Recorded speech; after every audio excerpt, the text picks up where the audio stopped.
안녕하세요. 로고스의 나정은 변호사입니다. 산재 사고가 발생하게 되면 이제 사업주가 산재보험에 가입을 하게 되기 때문에 해에 있는 상태이기 때문에 이제 산재보험 급여가 근로자한테 지급이 되게 됩니다. 그런데 이게 이제 단순한 그냥 일하는 과정에서 이렇게 생긴 사고가 아니고 제3자의 불법행위, 가해행위로 인해서 산재사고가 발생하는 경우들이 있습니다. 이 경우에 이것을 산재보험으로만 지급을 하느냐 아니면 제3자에게도 같이 책임을 묻게 되느냐에 대한 판결을 오늘 소개해 드리도록 하겠습니다.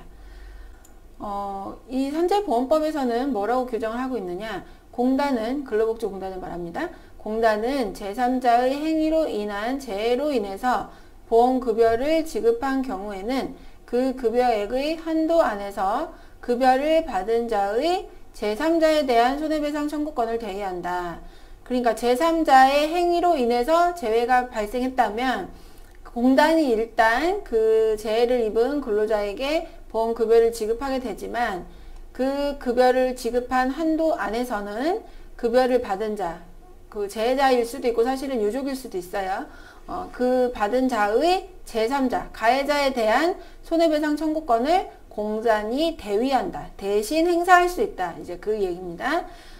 그래서 구체적으로 이제 살펴보면 어떻게 되느냐. 이 제3자, 가해자라고 하는 사람은 보험자라고 하는 것은 근로복지공단을 얘기하죠. 그 다음에 보험가입자, 사업주, 네. 보험자나 보험 가입한 사업주를 제외한 사람, 그리고 해당 수급권자, 그러니까 근로자가 받을 경우에는 근로자, 그리고 뭐 유족인 경우들도 있기 때문에 유족인 경우에는 그 유족을 제외한 다른 사람, 그러니까 이 보험 관계의 직접 당사자가 아닌 제3자를 의미하게 됩니다. 그러한 제3자가 가해행위를 해서 재해가 발생한 경우를 의미한다고 하겠습니다. 그래서 보험 가입자인 사업주와 함께 직간접적으로 재근로자와 산재보상보험 관계가 없는 사람, 아까 말씀드린 대로 보험 관계의 당사자가 아닌 사람으로서 피해 근로자에 대하여 불법행위 책임 아니면 교통사고의 경우 자동차 손해배상보장법 또는 민법 또는 국가배상법 규정에 의해서 손해배상 책임을 지는 사람을 말한다. 이게 제3자다. 그래서 이 제3자에 대해서 가지는 근로자의 손해배상 채권을, 그 청구권을 공단이 보험급여를 한 한도 내에서는 대신 행사할 수 있게 된다라는 규정입니다. 그리고 산재법 규정에 의한 보험급여의 대상자가 되기 위해서는 제 당시에 근로기준법의 규정에 의한 근로자여야 한다. 이거는 이제 기본적인 근로자에 대해서 이제 산재보험에서 보험의 그 보호 범위로 규정하고 있기 때문에 이렇게 이제 규정이 있습니다.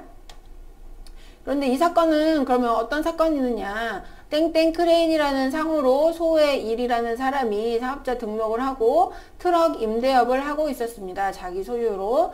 그런데 이 회사, 명성산업개발 주식회사라는 회사가 이 소의1과 이 사건 트럭을 임차하는 임대차 계약을 체결했습니다. 그래서 소의1이 그 임대차 계약에 따라서 트럭을 운전해서 공사 현장에서 작업을 하다가 명성산업개발 주식회사 소속 근로자인 소의2, 그러니까 근로자죠. 근로자를 다치게 하는 이 사건 재해가 발생했습니다.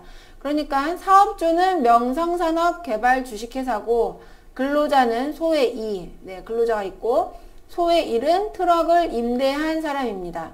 그러면 이 소의1이 임대한 사람이면서 가해자인데 이 사건 현장에서 같이 일을 하고 있었던 거예요. 트럭을 임대한 채로. 그렇다면 이 명성산업개발 주식회사가 이 소의1한테 이 근로자를 다치게 했으니까 이제 이 소의1이 이제 가해자잖아요. 그러면 이 명성산업개발 주식회사가 아니고 근로복지공단이 이 소의2 근로자한테 돈을 줬어요. 산재보험 급여를 줬어요. 그러면 소의1한테 그 손해배상을 한 범위 내에서 네가 물어내라. 이거 이제 구상금 청구라고 합니다.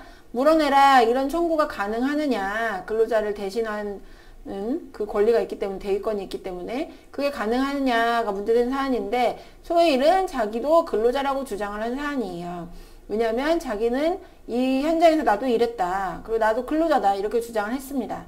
그러나 사실관계를 살펴보면 소의 일은 임금을 받을 목적으로 종속적인 관계에서 근로를 제공한 것이 아니다. 예, 근로자려면 이렇게 돼야 되거든요. 임금을 받을 목적으로 종속적인 관계에서, 그러니까 사업주의 지시, 감독을 받게 되죠. 그런데 그런 것이 아니고 단순히 이 사업주인 그 회사에 트럭을 임대차하고 자신까지 그 기사를 포함한 트럭 임대차가 많이 이루어지거든요. 기계들이.